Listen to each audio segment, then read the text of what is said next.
Kami mulakan dengan berita baik ini. Kadar tarif elektrik bagi pengguna domestik kekal. Menurut Perdana Menteri Datuk Seri Anwar Ibrahim, keputusan dibuat bagi mengelak rakyat terbeban. Pengekalan tarif turut melibatkan industri kecil dan sederhana IKS, syarikat pertanian serta pengeluar makanan. Sekiranya dinaikkan, ia hanya melibatkan syarikat gergasi yang terlibat dengan kegiatan ekspor.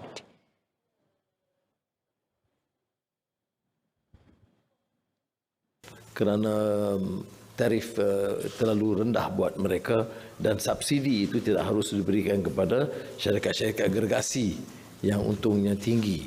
Tetapi untuk rakyat, untuk IKS atau SMEs tidak terlibat, untuk syarikat-syarikat pertanian dan pengeluar makanan tidak juga dikenakan. Jadi dari segi rakyatnya tidak ada langsung cadangan kerajaan untuk menaikkan kadar tarif elektrik. Kenaikan dilaksana secara berperingkat dengan kadar berpatutan dan tidak menjejaskan operasi syarikat terlibat. Terdahulu, Perdana Menteri mempengerusikan mesyuarat Jemaah Menteri di Putrajaya. Kadar tarif semasa memberi implikasi kewangan kepada negara hampir 30 bilion ringgit setahun. Ya, sementara itu, keputusan menaikkan tarif elektrik bagi syarikat multinasional dilihat sebagai satu tindakan wajar. Di peringkat Policy and Economic Affairs Centre of Malaysia, apabila kita melihat rekod prestasi keuangan antara 13 syarikat MNC ataupun multinasional yang berada di Malaysia ini, pada tahun 2021, rata-rata 13 syarikat ini memperoleh peningkatan pendapatan sebanyak 10% daripada tahun-tahun yang sebelumnya. Ini satu petanda yang bagus pada syarikat dan mereka juga patut mengembalikan sebahagiannya kepada kerajaan. Keduanya, khususnya juga apabila kita melihat keuntungan antara salah satunya MNC seperti Petroleum Nasional Berhad ataupun Petronas mencatatkan keuntungan pada tahun 2021 sebanyak 48.6 bilion ringgit, meningkat daripada tahun 2020 yang hanya mencatatkan keuntungan sebanyak 21 bilion. Pengguna domestik pula menyambut baik langkah kerajaan tidak menaikkan tarif elektrik. Saya menyambut baik dengan saranan Perdana Menteri kita dan tak langsung akan membantu golongan B40 yang terjejas dan juga pihak-pihak yang kurang berkemampuan dan malah akan membantu sektor ekonomi kita akan lebih produktif dan proaktif. Bagi pandangan saya baguslah, tiada kenaikan untuk taraf elektrik. Kemungkinan boleh mengkaji semula untuk mungkin golongan B40 ataupun M40 untuk turunkan lagi, hanya untuk tingkatkan lagi untuk yang penggunaan yang domestik yang kilang apa semua benda itulah. Kalau tak naikkan harga elektrik lagi baiklah untuk kita. Sekarang kan taraf penghidupan dengan pendapatan sudah berat sikitlah. Duit kita bukan kadar dia turun sikit. Jadi untuk kita cari makan ni senanglah sikit gitulah. Ya, ini pula mengenai persediaan pengurusan banjir. Perdana Menteri berkata timbalannya Datuk Seri Dr. Ahmad Zahid Hamidi akan ke Kelantan esok. Lawatan itu bagi mengenal pasti langkah awal yang boleh diambil dalam persiapan menghadapi banjir. Dan esok ke Kelantan untuk cuba mengenal pasti masalah dan juga akan mengambil langkah awal, persiapan awal. Jadi pendekatan kita agak berbeza, tidak tunggu sehingga banjir untuk mengambil tindakan, kita buat persiapan sebelum banjir. Semalam, Datuk Seri Dr. Ahmad Zahid berkata kerajaan akan lebih proaktif dalam pengurusan banjir, termasuk mengaktifkan lebih awal pusat pemindahan sementara PPS.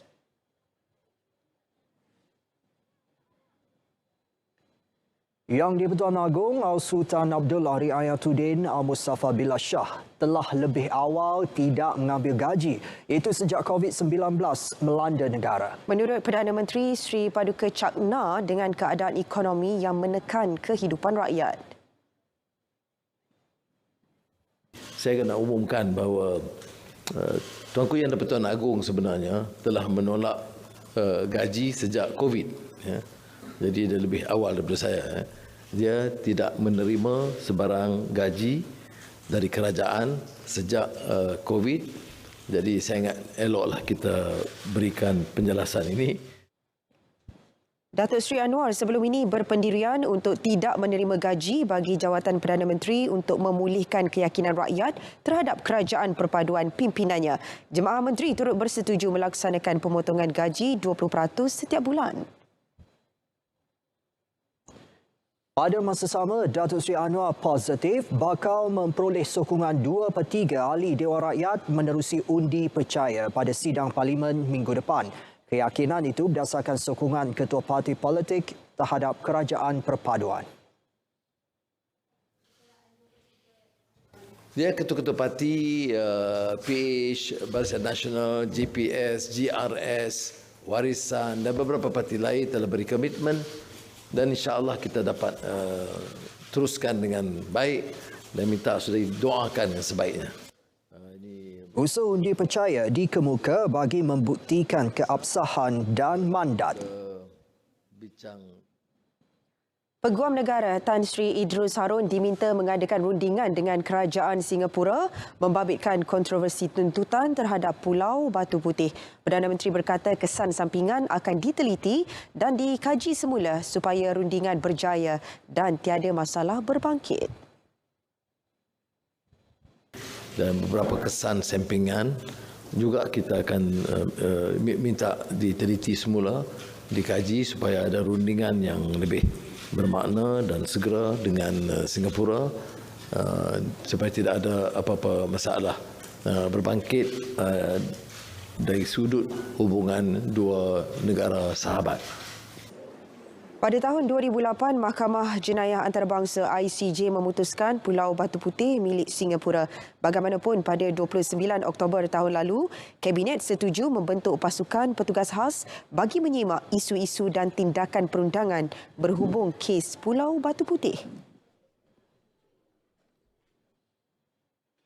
Mesyuarat Kabinet hari ini turut membincangkan beberapa hal tertangguh termasuk laporan Suruhanjaya Siasatan Diraja RCI, Lembaga Tabung Haji TH.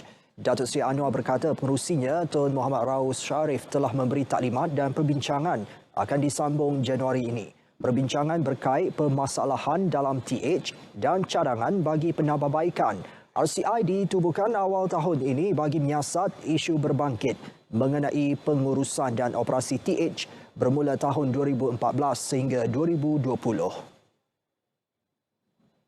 Baik saudara, sementara itu bekas Presiden Majlis Peguam Malaysia Salim Bashir berpandangan rundingan dengan kerajaan Singapura adalah usaha terbaik untuk memahami, menerima dan memudahkan penyelesaian bagi tuntutan bertindih mengenai Pulau Batu Putih itu.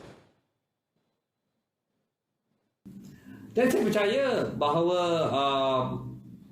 pihak negara masih boleh berunding dengan kerajaan Singapura tanpa menjejaskan hubungan dua hala di antara Malaysia dan Singapura dalam menyelesaikan isu Pulau Batu Putih, Pedra Branca ini. Dan saya berharap bahawa satu kerjasama erat dapat dicapai dalam menyelesaikan kemelut yang melibatkan kedaulatan Malaysia dalam isu Batu Putih ini. Taat setia kepada pemimpin menjadi satu tuntutan dalam Islam. Selagi pemimpin mengajak kepada kebaikan dan tidak menyalahi perintah Allah, umat Islam wajib mentaati pemimpin. Hanya melaluinya, kesejahteraan rakyat dan kemaslahatan negara akan sentiasa terpelihara. Pasukan Sahih Berimbang melalui wartawan Fahana Azwani Ismail punya perinciannya. Kepimpinan dan Islam tidak dapat dipisahkan kerana tujuan manusia diciptakan Allah adalah untuk menjadi khalifah atau pemimpin di muka bumi. Konsep ketaatan kepada pemimpin atau disebut ulul amri memberi penekanan terhadap usaha menarik manfaat dan mampu menolak mudarat kepada masyarakat. Hakikat ini jelas terkandung dalam Al-Quran. Allah SWT sebut secara jelas di dalam Al-Quran, dalam surah An-Nisa ayat yang ke-59. A'udzubillahi minasyaitonirrajim. Ya ayyuhallazina amanu atti'ullaha wa atti'ur rasul wa ulil amri minkum. Wahai orang-orang yang beriman, taatlah kamu kepada Allah dan taatlah kamu kepada Rasul dan taatlah kamu kepada ulil amri, yakni orang-orang yang berkuasa dari kalangan kamu.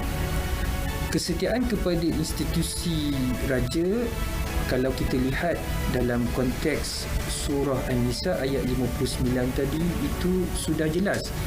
Maknanya di situ Al-Quran, Allah SWT memerintahkan kita untuk menghormati ulil amri tadi. Maka dalam konteks kita di Malaysia ini adalah raja memerintah. Berdasarkan riwayat Al-Bukhari, umat Islam wajib mentaati pemerintah selagi tiada sebarang kecenderungan kepada kemaksiatan. Dalam konteks negara hari ini, pemerintah terbukti sentiasa mengutamakan kepentingan rakyat dengan mencari jalan terbaik membela nasib semua golongan. Justru tindakan pihak tertentu yang sanggup mempermain sentimen agama dan kaum sehingga berani mempertikai institusi raja, satu tindakan jelik yang juga bertentangan dengan tuntutan Islam. Peranan institusi raja-raja untuk di antara salah satunya untuk memakmurkan negara supaya rakyat tidak berpecah, supaya bersatu padu. Bila sebut tentang taat ini, bukan saja kita taat pada perintah, tetapi bagaimana kita menzahirkan ketaatan itu dalam bentuk adab.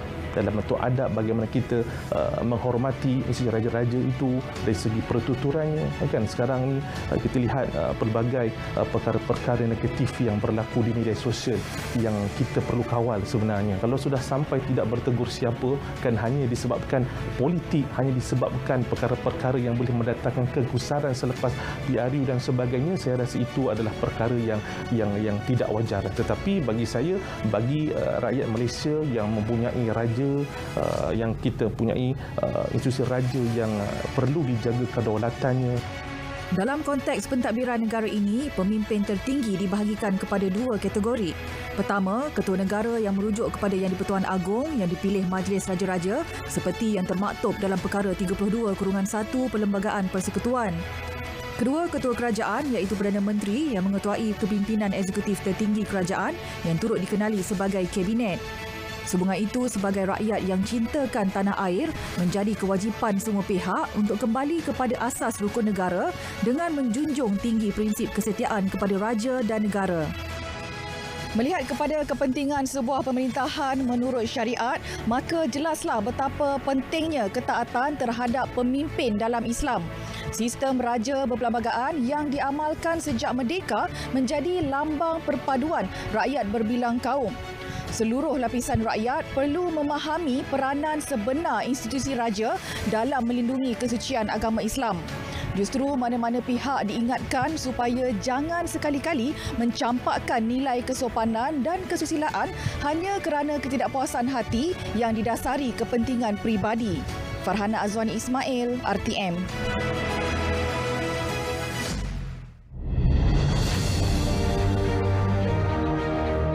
Salah satu daripada perkara utama ialah untuk memastikan keselamatan dari segi cyber, keselamatan data, memastikan bahawa rakyat dapat menikmati perkhidmatan telekomunikasi yang lebih baik untuk menyelesaikan masalah-masalah ini, kerana saya lihat ini adalah isu-isu yang sangat dekat di hati rakyat, ya, masalah internet dan sebagainya. Jadi harapan saya bagi Kementerian Komunikasi dan Digital, kita dapat berusaha untuk mengangkat cerita dan naratif yang dapat menyatu padukan rakyat, kerana inilah satu-satunya negara kita mesti jaga dengan baik, dan Malaysia ini adalah Malaysia kita dan kita mesti sama-sama bersatu padu untuk membangunkan negara kita, insya-Allah.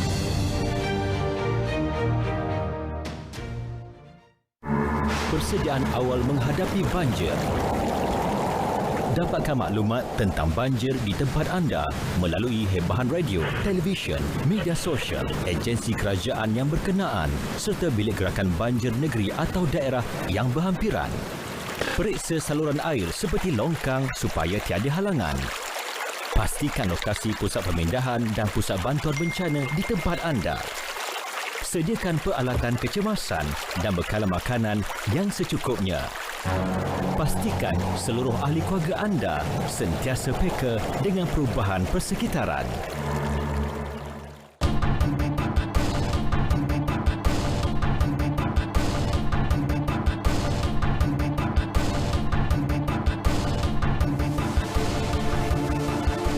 Banyak syarikat tempatan perlu terlibat dalam industri pemasangan kenderaan elektrik EV di Malaysia. Ia bagi memperluaskan penggunaan kenderaan tersebut yang merupakan langkah terbaik mengurangkan pelepasan karbon dalam negara. Jelas Menteri Sumber Asli, Alam Sekitar dan Perubahan Iklim, Nik Nazmi Nik Ahmad, kerajaan turut bercadang untuk membawa masuk kenderaan itu di bawah harga RM100,000 supaya ianya mampu milik.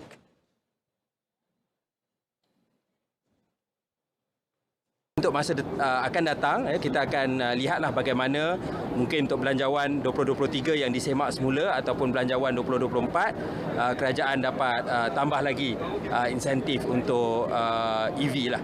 Sebab sekarang kebanyakan EV yang masuk dalam pasaran kita ialah RM100,000 ke atas. Jadi kita nak pergi kepada market yang lebih besar iaitu RM100,000 ke bawah lah. Jadi itu kita akan tengok bagaimana kerajaan dapat main peranan bersama dengan kerjasama syarikat-syarikat otomotif. Beliau menjelaskannya selepas pelancaran sesen pengecas EV Bangi Golf Resort. Top Glove Corporation Berhad merekodkan pendapatan sebanyak RM633 juta untuk suku pertama berakhir 30 November 2022. Ia menyusut 60% berbanding RM1.62 bilion suku sama tahun sebelumnya. Dan pengeluar sarung tangan getah itu juga mencatat kerugian bersih RM158 juta berbanding keuntungan bersih RM202.4 juta dicatat suku sama tahun lalu. So the factors affecting sales volume, both the ASP and the volume, are mainly due to the following: ongoing normalization trend and mismatch of glove demand and supply, slower customers order due to the stockpile at customers' warehouse, and customer has no urgency to place sizable order as well, expecting further decline in ASP, and also delivery time for manufacturers are short due to the low utilization among manufacturers. And next step, then only we look at Pharma Niaga Life Science yang Berhad akan memulakan proses pembangunan vaksin Hexavalent khusus untuk kanak-kanak di Malaysia. Usaha dilaksana bagi mengurangkan kebergantungan negara terhadap vaksin import. Hexavalent melindungi kanak-kanak daripada penyakit difteria, tetanus, pertussis, poliomyelitis, hemophilus dan hepatitis B. Menurut pengarah urusan kumpulan Pharma Niaga Datuk Zulkarnain Mat Yusof, pembangunan dilaksana dengan kerjasama Bionek Asia dari Thailand. Dan usaha juga dilakukan selaras perancangan syarikat untuk membangunkan kilang vaksin halal di dunia. We have to register here in Malaysia. Then we have to do another clinical trial, and we expect some of the clinical trial that to be happen in 2023 end. And then for 2 years after that, after the first clinical trial, second and third, we expect to be commercialized in 2026. So from now on to 2026, take about 4 years to develop in Malaysia. Pembangunan formulasi dan ujian klinikal vaksin Hexavalent dijangka melibatkan kos $15 juta Amerika. Pengkomersialannya dijangka bermula tahun 2026. 5 langkah utama Bank Negara Malaysia BNM untuk memerangi penipuan keuangan disasar dilaksanakan sepenuhnya menjelang Jun 2023. Persatuan Bank-Bank di Malaysia ABM berkata ketika ini institusi keuangan tempatan giat melaksanakan peralihan dan langkah keselamatan yang perlu. Lebih 80% bank telah menyediakan saluran aduan khusus 24 jam untuk pelanggan dan membenarkan hanya satu peranti muda alih atau peranti selamat didaftarkan. Pendidikan dan kesedaran orang awam akan turut ditingkatkan menerusi kempen kesedaran penipuan kebangsaan. Kempen yang dilancarkan Oktober lepas dengan pembabitan seluruh industri itu turut mengetengahkan slogan Awas, Fikir, Blok. Peraturan 3 saat yang perlu diamalkan setiap individu bagi mengelak dijadikan mangsa penipuan keuangan. Baik, seperti biasa setiap Rabu, kita ikuti harga runcit petrol dan diesel mingguan berkuat kuasa tengah malam ini sehingga 21 Disember.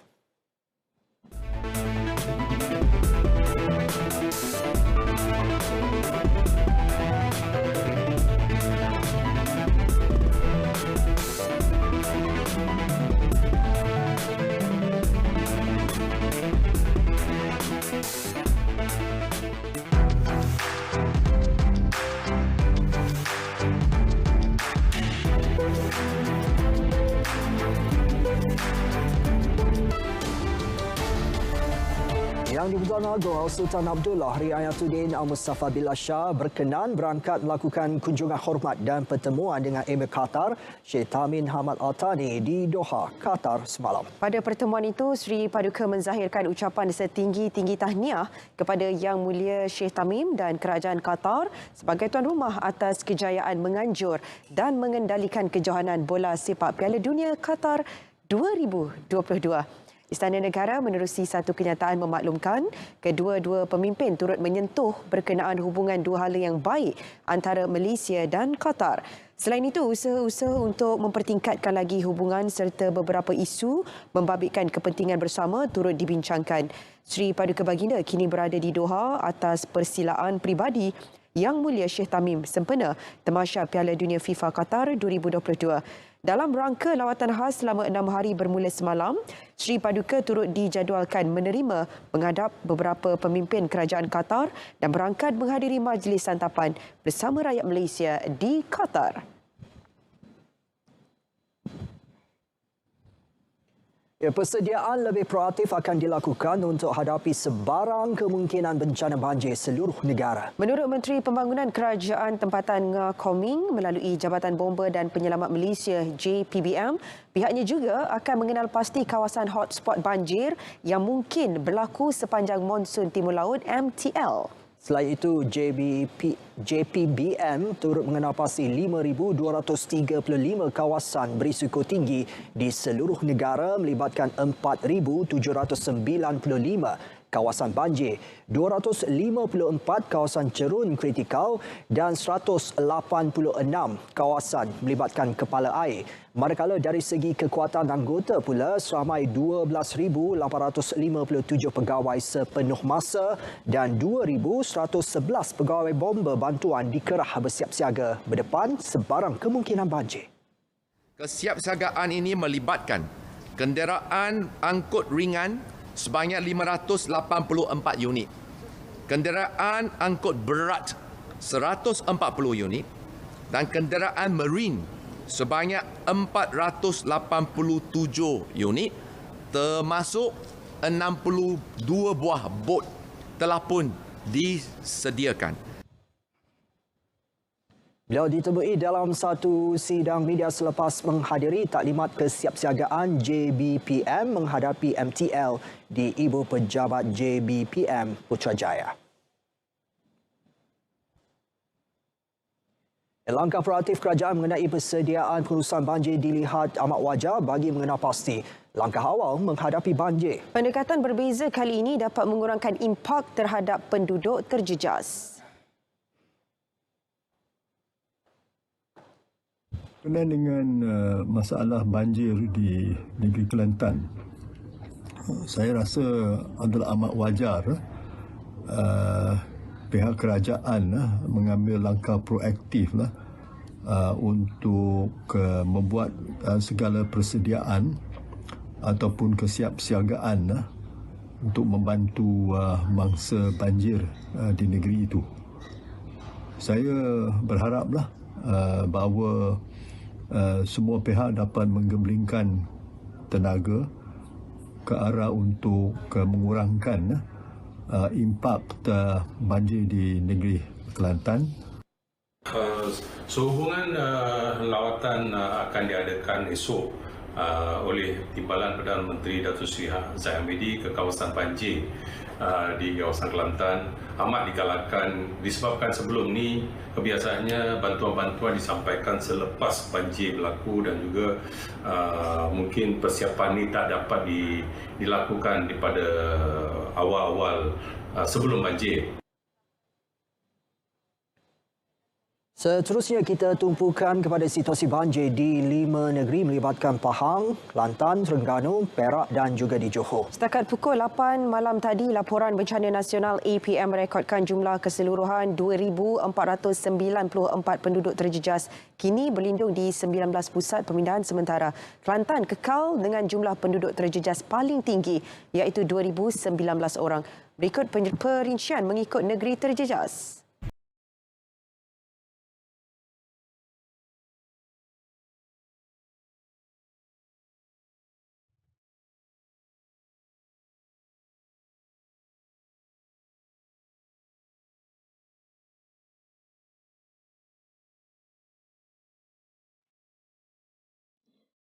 Seterusnya kita ikuti perkembangan cuaca semasa seluruh negara bersama Pegawai Met Malaysia Atika Maziah Mokhtar. Silakan. Assalamualaikum dan salam sejahtera. Amaran cuaca peringkat buruk masih lagi dikekalkan khususnya bagi daerah Pekan dan juga Rompin negeri Pahang serta melibatkan daerah Mersing negeri Johor. Selain amaran cuaca peringkat waspada juga masih lagi dikekalkan bagi daerah Kuantan dan juga Bera negeri Pahang serta di sekitar daerah Segamat, Kluang dan juga Kota Tinggi negeri Johor dengan keadaan hujan berterusan masih lagi dijangka berpotensi untuk berlaku sekurang-kurangnya sehingga ke lewat malam nanti. Selain itu, dengan jangkaan luruan monsun yang dijangka akan bermula 17 Disember nanti, Jabatan Meteorologi Malaysia turut telah mengeluarkan amaran cuaca peringkat waspada khususnya bagi negeri Kelantan, Terengganu, Pahang dan juga Johor seperti yang telah ditandakan dengan warna kuning ini dengan keadaan hujan lebat berterusan berpotensi untuk berlaku di kawasan terbabit bermula 17 sehingga 20 Disember nanti. Perlu diingatkan keadaan hujan lebat yang berterusan berlaku selama beberapa hari berpotensi untuk meningkatkan risiko banjir di kawasan yang terlibat terutamanya di kawasan berkedudukan rendah. Oleh itu orang awam diminta untuk lebih berhati-hati dan juga sentiasa peka dengan segala amaran cuaca yang dikeluarkan oleh Jabatan Meteorologi Malaysia. Baik, seterusnya merujuk pada paparan imej gemar radar semasa pula diperhatikan keadaan hujan lebat masih lagi berterusan berlaku sejak dari pagi tadi terutamanya melibatkan negeri Terengganu, Pahang dan juga Johor terutamanya di sekitar daerah-daerah melibatkan kawasan pesisir pantai negeri terbabit yang dijangkakan masih lagi boleh berterusan sehingga ke lewat malam nanti. Selain itu, keadaan hujan lebat beserta rebut petir juga turut diserap sedang berlaku melibatkan negeri Pulau Pinang serta di sekitar negeri Perak yang dijangkakan akan beransur reda dalam tempoh 1 ke 2 jam sahaja lagi. Bagi negeri Sabah dan juga Sarawak pula, keadaan cuaca adalah cerah di hampir ke semua bahagian melibatkan kedua-dua buah negeri terbabit kecuali keadaan hujan lebat yang ketika ini sedang berlaku di sekitar bahagian tengah negeri Sarawak yang juga dijangkakan akan beransur reda dalam tempoh 1 ke 2 jam sahaja lagi. Selain itu, Jabatan Meteorologi Malaysia juga turut masih lagi mengekalkan amaran angin kencang dan juga laut bergelora kategori pertama, kedua dan juga ketiga seperti yang telah ditandakan dengan warna kuning, jingga dan juga merah ini dijangka akan berkuat kuasa sehingga ke hari esok. Dan dalam tempoh amaran ini berkuat kuasa, keadaan perairan ini adalah berbahaya untuk semua aktiviti perkapalan dan juga perairan termasuklah bot-bot kecil, perkhidmatan feri, sukan serta rekreasi laut. Selain itu juga, amaran kenaikan paras air laut turut masih lagi dikekalkan khususnya bagi kawasan perairan negeri Terengganu, Kelantan dan juga Pahang juga sehingga ke hari esok dengan risiko limpahan air laut untuk berlaku terutamanya di kawasan pesisiran pantai negeri terbabit. Oleh itu, orang awam di kawasan yang terlibat juga diminta untuk lebih berhati-hati dan juga elakkan keluar ke kawasan pantai dalam tempoh amaran ini berkuat kuasa.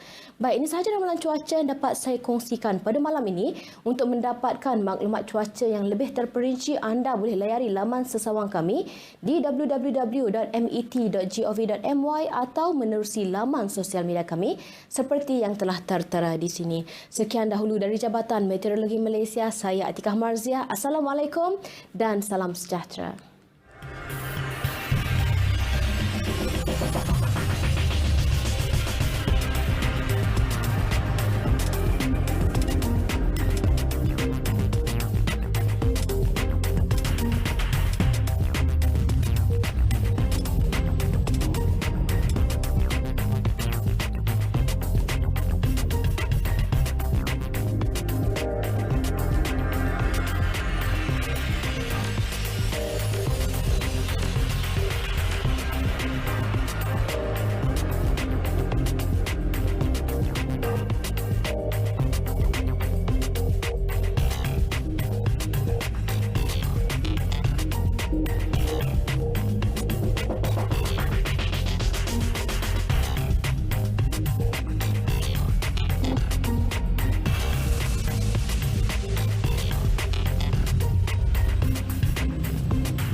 Baik Malaysia, terima kasih. Dan ada berita baik kepada mereka yang berhasrat menonton Piala AFF 2022. Edisi sukan menyusul. Ya, kita bersama dengan rakan penyampai Azam Hussein. Silakan Azam. Tiket Piala AFF 2022 turun lagi. Terima kasih Aidan. Assalamualaikum dan salam sukan untuk semua. Kementerian Belia dan Sukan KBS akan cuba mencari peruntukan tambahan dalam usaha memastikan persiapan kontingen negara kedua Tamasya Sukan pada tahun depan tidak terjejas. Menterinya Hannah Yoh berkata, ia penting kerana pihaknya tidak mahu fokus atlet negara terganggu sekaligus memberi kesan terhadap sasaran pingat Malaysia. Dua tamasya yang bakal disertai Malaysia pada tahun depan adalah Sukan SEA 2023 di Kemboja dan Sukan Asia 2022 di Hangzhou, China.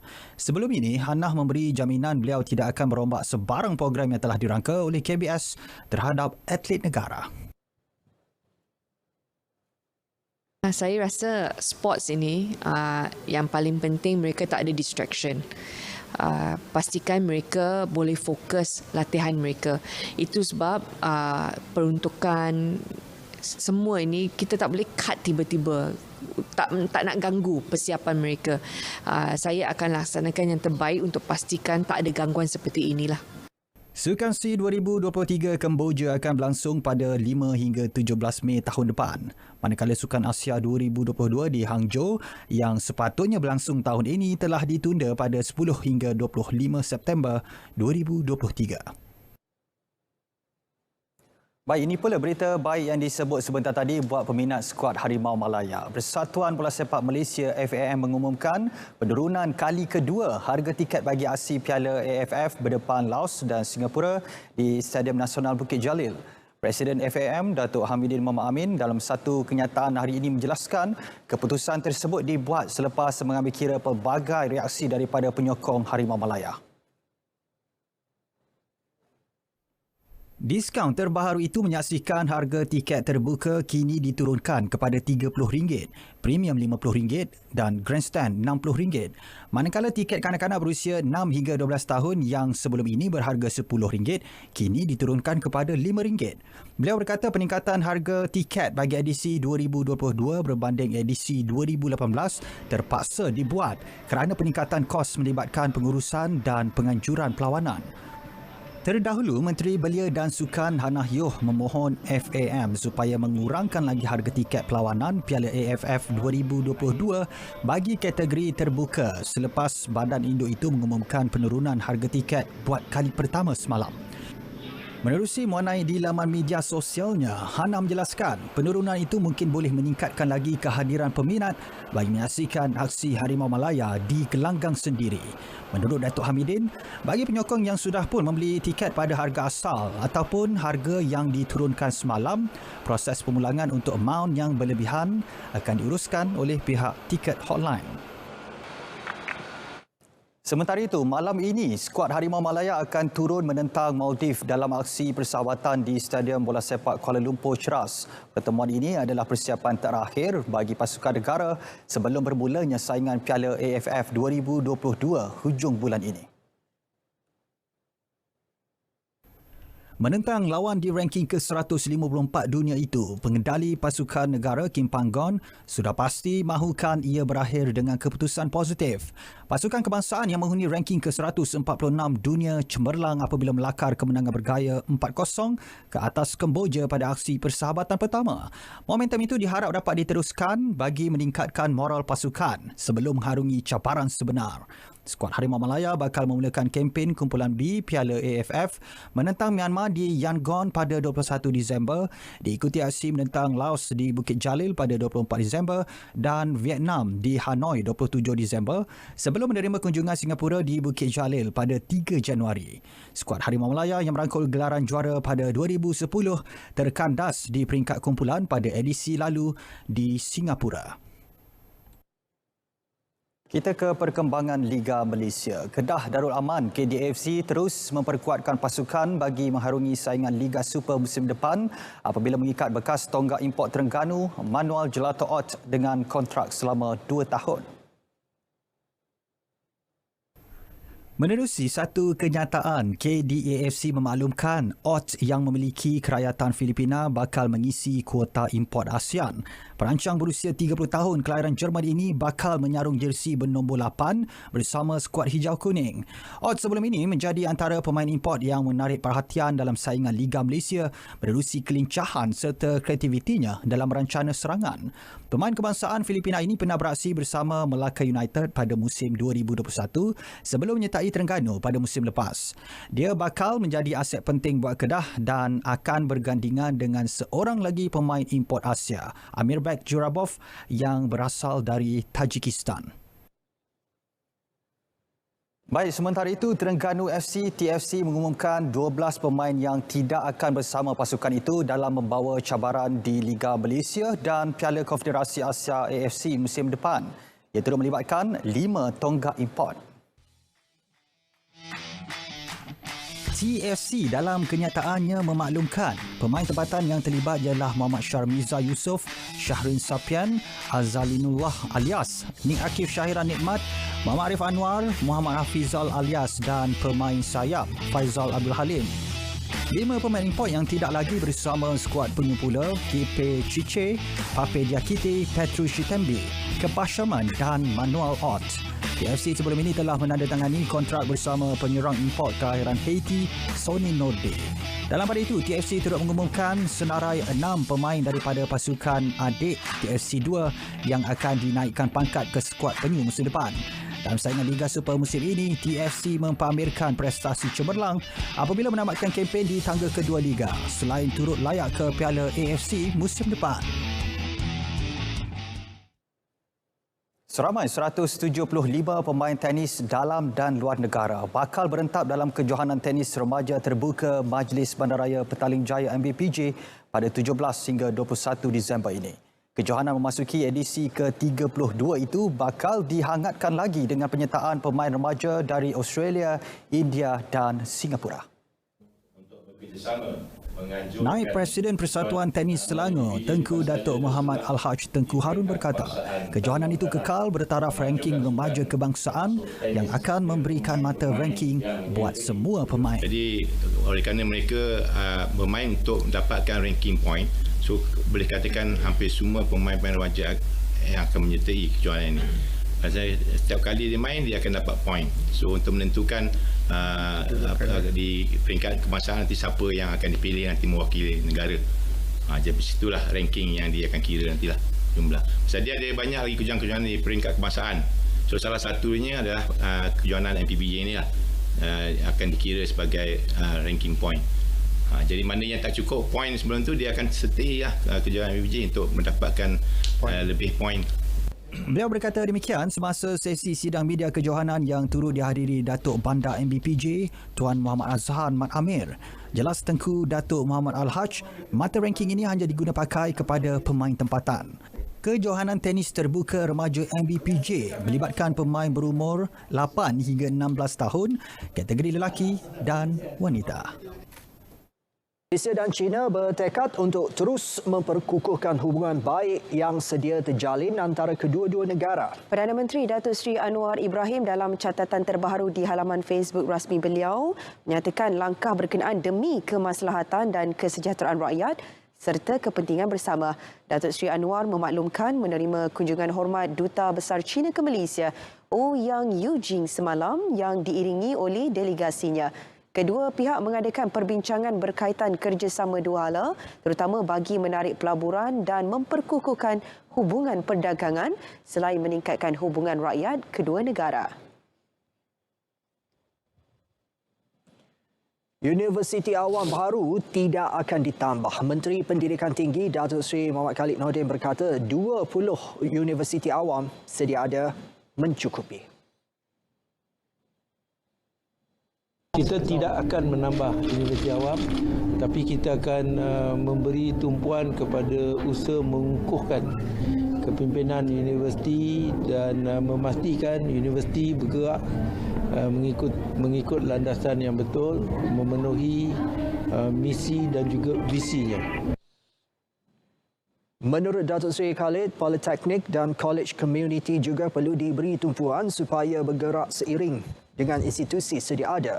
Beliau ditemui media selepas majlis apresiasi dan serah tugas Kementerian Pengajian Tinggi di Sepang, Selangor. Dalam majlis itu, beliau turut menerima nota serah tugas oleh mantan Menteri Pengajian Tinggi Datuk Seri Dr. Noairi Ahmad.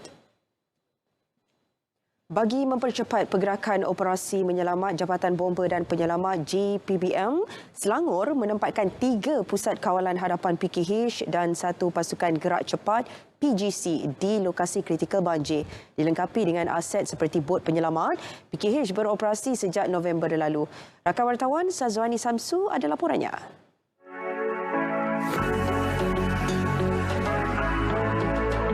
Pusat Kawalan Hadapan PKH bertindak sebagai barisan hadapan bagi melaksana aktiviti menyelamat di kawasan yang dinaiki air sementara menanti anggota dari balai berhampiran tiba.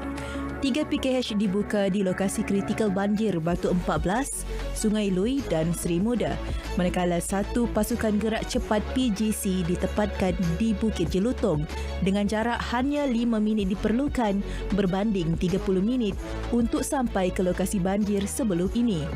Turut ditempatkan PKH secara mingguan di lokasi yang berpotensi dinaiki air seperti di Klang dan Kapar.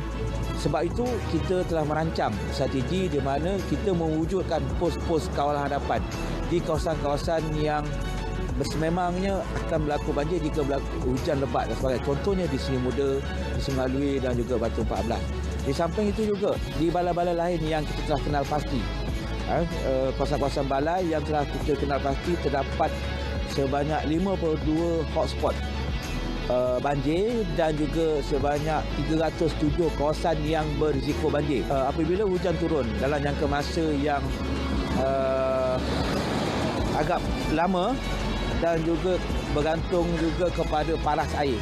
Jadi kita telah mengarahkan balai-balai untuk melakukan rondaan bersama dengan aset jentera dan juga bot untuk berada di lokasi untuk sebarang kemungkinan. Dan di samping itu juga kita mendapatkan maklumat berkaitan dengan ramalan keadaan cuaca, keadaan paras air daripada JPS dan juga Jabatan Meteorologi. Seramai 16 anggota ditugaskan sepanjang 24 jam secara bergilir selain setiap PKH dilengkapi kereta pacuan 4 roda, bot dan jentera bomba bagi tujuan operasi menyelamat segera. Untuk kali ini, 75 buah bot disediakan termasuklah di pos kawalan hadapan ini dengan kapasiti mampu menampung sehingga 10 penduduk pada satu masa dan turut dilengkapi dengan jaket keselamatan. Aset seperti bot, kenderaan penarik, kenderaan pengangkut dan jentera ditempatkan di ketiga-tiga pos kawal hadapan ini bagi menghadapi kemungkinan banjir, supaya utamanya kita boleh respon dengan kadar yang secepat yang mungkin. Kesiapsiagaan anggota di Balai Berhampiran Kawasan Pesisir Pantai Selangor turut dipertingkat sepanjang musim monsun timur laut. Jadi kawasan-kawasan pesisir pantai Selangor ini memang telah kita kenal pasti. Antaranya di Kuala Selangor, di Kelang, di Sabak Benam, Sungai Besar. Jadi balai-balai yang berada di kawasan ini telah bersiap sedia dengan melakukan rondaan setiap pada masa waktunya pasang besar tersebut. Jadi kita berada di lokasi dan memantau keadaan situasi tersebut. Jika kenaikan air itu agak tinggi, contoh misal kata melebihi 1 kaki dan boleh mengancam nyawa penduduk, sebab kita akan minta para penduduk untuk berpindah ke tempat yang lebih selamat ataupun ke pusat pemindahan sementara yang disediakan. Penduduk di kawasan berisiko banjir dinasihati agar sentiasa mematuhi arahan pasukan keselamatan selain perlu bersiap sedia sekiranya diarahkan untuk berpindah ke pusat pemindahan banjir. Sazwani Samsu, RTM. Kami dari Balai Bomba dan Penyelamat Shah Alam di Pos Kawalan Hadapan Seri Muda. Siap sedia setiap masa.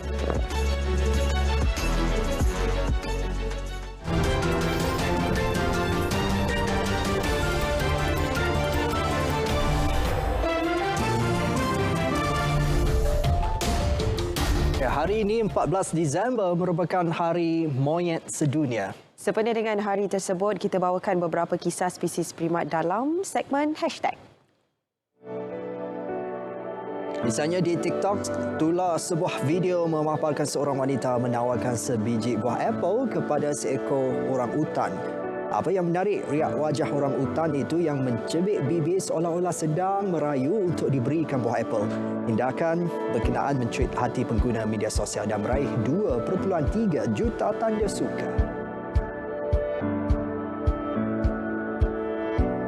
Ini juga perihal kasih sayang antara haiwan dan manusia. Di TikTok Zul Ghazali 91 kelihatan seorang lelaki mengucup dahi seekor kucing di hadapan seekor monyet yang lengkap berpakaian. Sambil memuncungkan bibirnya, monyet itu rupanya mahu mengucup wajah lelaki berkenaan. Pengguna TikTok terhibur sambil memberikan komen berbaur kasih sayang. Karya kreatif oleh seorang pelukis dari Sepanyol berjaya menghasilkan sebuah lukisan ilusi optik. Lukisan pada mulanya memaparkan imej seorang gadis remaja, namun serentak dengan pergerakan kamera, lukisan tersebut bertukar menjadi imej seorang wanita tua. Karya hebat itu dibuat bertujuan menampilkan proses penuaan manusia.